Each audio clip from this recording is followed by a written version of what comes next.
안녕하세요. 피셔 메스트 피셔입니다. 저는 생긴 거는 그렇게 안 생겼지만 의외로 책을 자주 읽습니다. 제가 바쁘지 않을 때는 거의 일주일에 3권 정도 책을 읽는 편이고요. 이유는 책을 많이 읽으면 뇌를 변화시킬 수 있다. 그래서 읽는 거고요. 네. 우리 뇌의 신경세포는 약 1000억 개 이상의 뉴런과 이들을 이어주는 시냅스로 구성되는데, 책을 많이 읽게 되면 물리적으로 실제 시냅스라는 이런 신경들이 이게 뉴런을 촘촘하게 연결시켜준대요. 그러면서 이게 물리적으로 또 소프트웨어적으로 뇌가 업그레이드가 된다 그럽니다. 그래서 꽤 오랜 기간 제가 책을 자주 읽고 있는데 아무런 변화가 없습니다. 자, 이렇게 말을 해야 재밌을 텐데 솔직히 확실히 좀 달라집니다. 네. 그렇다고 여러분들께 책 많이 읽으면 머리 좋아지니까 많이 읽으세요라는, 학교 다닐 때 국영수 중심으로 열심히 하면 서울대 갈 수 있다, 뭐 이런 헛소리를 해드리려는 게 아니죠. 우리는 생업도 굉장히 바쁘고요. 퇴근하고 집안일도 해야 되고 또 아이들도 키워야 되죠. 여기에 요즘에는 자산 가격도 너무 많이 올라서 벼락거지가 안 되려면 재테크도 필수적으로 해야 되는 이런 시대가 됐습니다. 그래서 뇌를 업그레이드 하고 싶어서 책을 읽으려고 해도 시간이 없어요. 제가 책을 읽고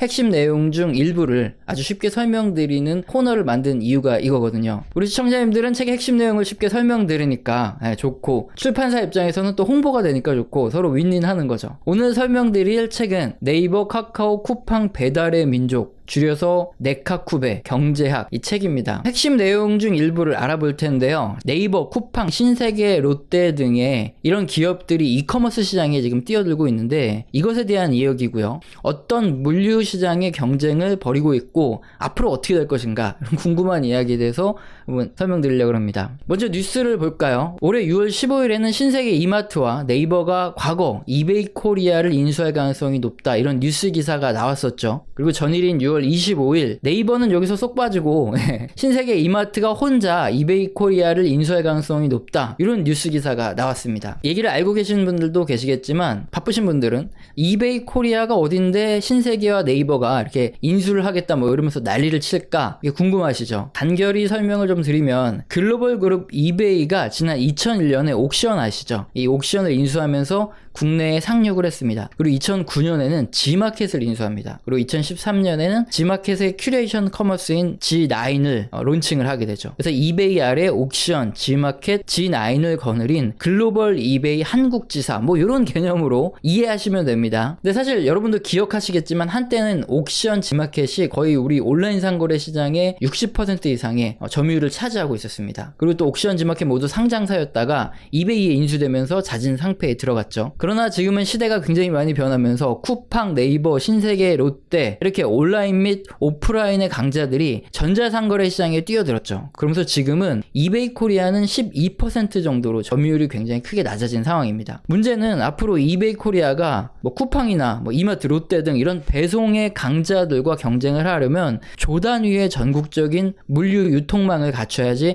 살아남을 가능성이 있다는 거죠. 물론 이베이가 한국 기업이었다면 갑자기 무슨 부동산을 매수한다거나 회사의 운명을 걸고 주주들한테 유상증자 때리고 은행에 대출 풀로 땡기고 회사채 발행해서 한번 설비 투자해 보겠다, 이렇게 얘기할 수도 있어요. 물론 그러면 주가는 곤두박질 치고 투자를 하고 있는 주주들의 원성이 엄청 커지고 손해도 엄청 커지겠죠. 하지만 이베이는 주주의 이익 증대를 최우선적으로 하는 이런 글로벌 기업이라서 그런 무모한 결정을 하기보다는 국내 시장에서 아예 철수하는 게 낫겠다, 이렇게 판단을 해서 매각을 결정했다 이겁니다. 지난 2020년을 기준으로 했을 때 전자상거래 시장이라고 하죠. 이커머스 시장은 160조 시장인데 빅3 중 네이버가 26.8조 이것을 먹었고요. 쿠팡이 20.9조를 먹었고, 그리고 이번에 매각된 이베이 코리아가 20조 정도를 먹고 있는 이런 상황이었습니다. 오늘 우리가 생각했을 때 이베이 코리아처럼 경쟁하던 기업 중에 어느 한 기업이 죽는 거죠. 그래서 다른 기업에 인수합병되고, 그러면은 끝까지 살아남은 과점을 유지하는 기업들이 가격도 막 올리면서 승승장구하는 시대가 펼쳐지지 않을까, 그러니까 치킨 게임이 끝나지 않을까, 이런 상상을 하게 되는데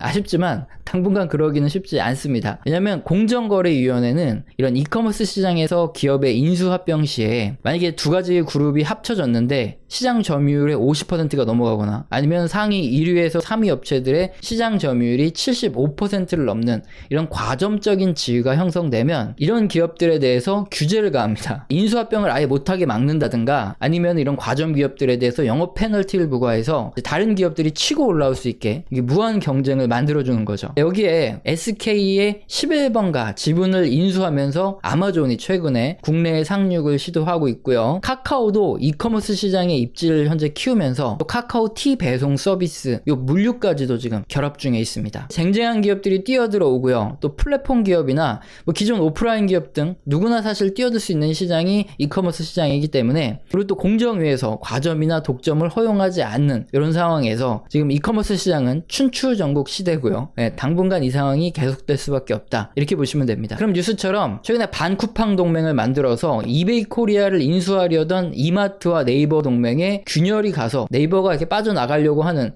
이 이유도 우리가 알 수 있죠. 이미 1위를 달리는 네이버가 신세계와 함께 이베이 코리아를 인수한다고 가정할 경우 공정위의 규제를 받을 가능성이 좀 있죠. 너네 과점되면 안 되니까 뭔가 좀 페널티 좀 줄게, 이렇게 될 수 있고요. 이미 네이버 쇼핑을 가보시면은 그 안에 옥션, 지마켓 다 들어와서 장사를 아주 잘하고 있어요. 그래서 어차피 옥션이나 지마켓도 네이버 의존도가 굉장히 높은 상황이기 때문에 네이버에서 빠져나갈 리가 없습니다. 이 마당에 네이버가 굳이 지분을 매입할 이유가 없는 거죠. 그래서 이제 빅3는 아니지만 이제 2020년 기준으로 한 7.6조, 그러니까 빅4, 그리고 요걸 먹은 롯데나 아니면 3.9조, 요거를 먹은 빅5, 이마트, 신세계가 이베이 코리아를 인수하면서 3강이 되는 쪽으로 다수 전문가들의 예상이 흘러가는 상황이었고요. 그런 와중에 이제 갑자기 네이버와 신세계가 2,500억의 지분 교환을 하는 방식으로 이렇게 동맹을 맺은 거죠. 그 다음에 5월 동주가 돼서 싸우던 적이 같은 배를 타고 이베이를 인수하려는 이런 그림이 나오다가 이제 딱 보니까 네이버가 굳이 이럴 필요 있을까 싶어서 이렇게 빠지고 신세계, 이마트가 지금 인수해 가려는 그림이 지금 나타나고 있는 겁니다. 굉장히 복잡하죠. 이런 상황을 두고 이 책의 저자 물류 전문가인 김철민 교수는 어떻게 전망을 하고 있냐, 앞으로 이런 기업들의 초조함이 판을 더 키울 거고요, 그 다음에 협력까지 또 도모하게 만들 거다, 이렇게 얘기하고 있습니다. 무슨 말이냐면은 현재 이커머스 업체들의 가장 큰 화두는 마이크로한 풀필먼트와 딜리버리 서비스입니다. 굉장히 어렵죠?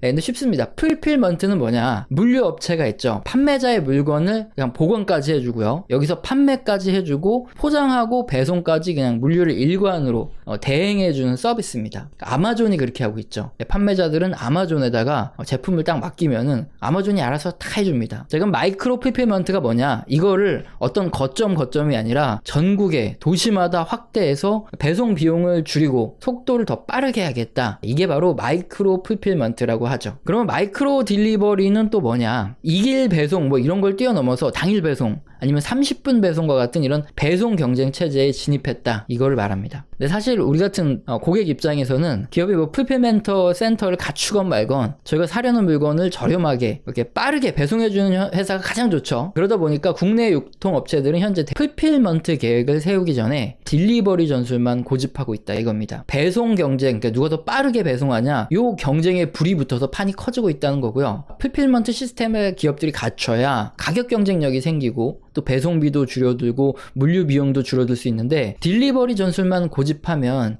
결국엔 서로 제재 깎아먹기, 비용 경쟁만 벌일 수밖에 없고, 그렇게 되면 결국에는 소비자들한테 그 피해가 돌아온다, 이거죠. 그리고 경쟁 상태에 놓인 기업들은 초조하죠. 어떻게 될지 모르니까 지금 네이버가 뭐 CJ와 손잡는다더라, 신세계와 손잡는다더라 하면 우리도 어디랑 손잡자, 뭐 이런 식으로 괜히 쓸데없이 막 손을 잡으면서 이커머스 시장의 빅뱅은 더 커질 공산이 크다고 전망합니다. 일단 이 책은 투자 관련 서적이 아니다 보니까 여기까지만 이야기를 해주고 있는데, 근데 우리 채널은 일단 경제 채널이죠. 국내 이커머스 시장에서 그럼 앞으로 저자의 전망처럼 이렇게 경쟁이 치열해질 경우에 실질적으로 어떤 기업들이 뭐 어부지리를 취한다던가 아니면 어떤 기업들이 성장할지 한번 생각해 볼 수밖에 없죠. 우선 이커머스 시장에서 경쟁을 벌이는 네이버, 쿠팡, 신세계, 롯데 등의 기업은 이커머스 사업 부분에서 당장 손실이 발생하더라도 시장 점유율을 높이기 위한 서비스 경쟁과 투자를 계속할 수밖에 없는 이런 상황이죠.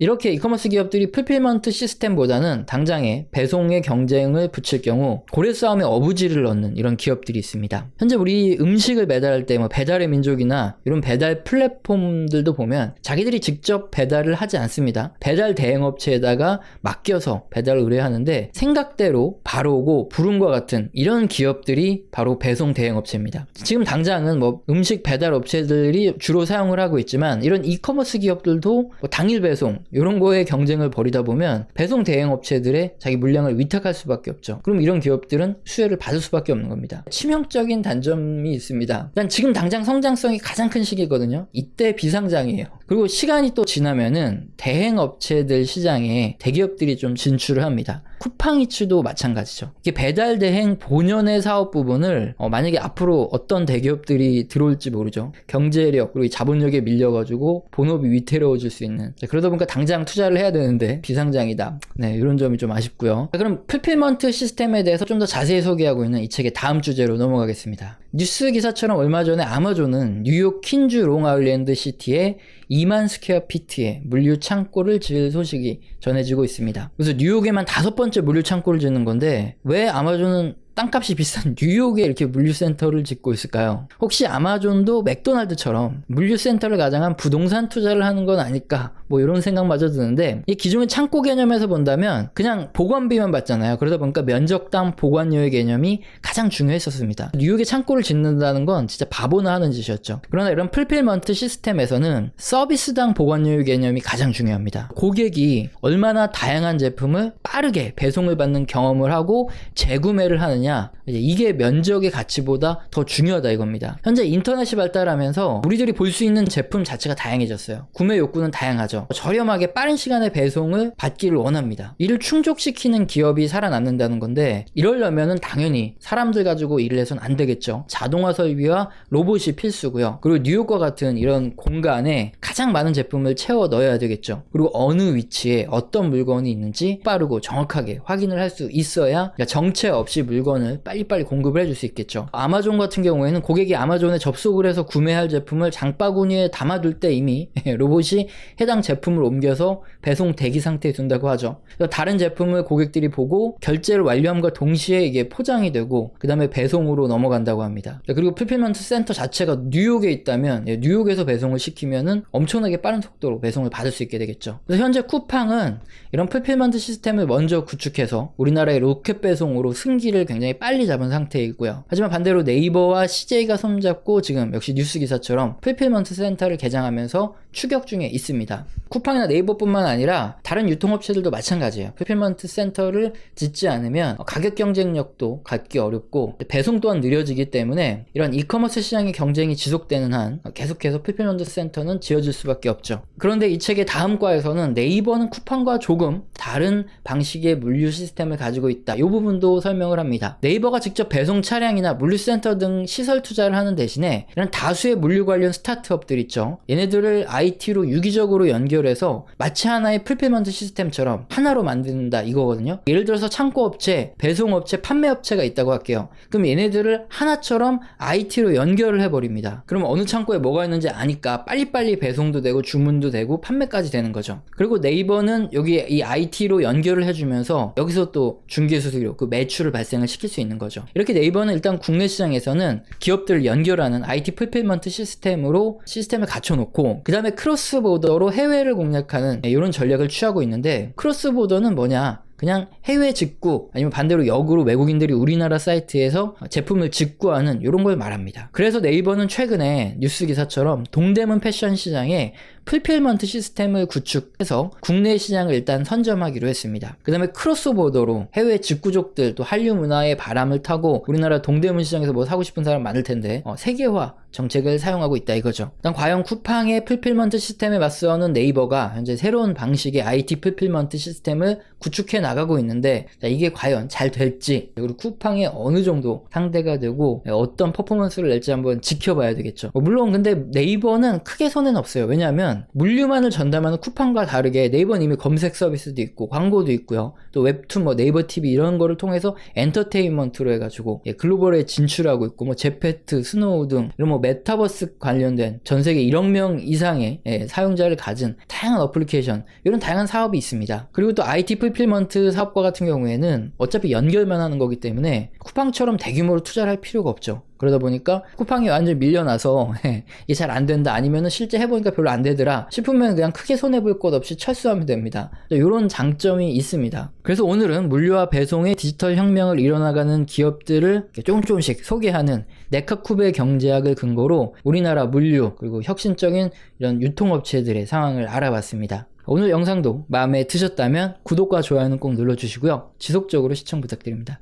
감사합니다.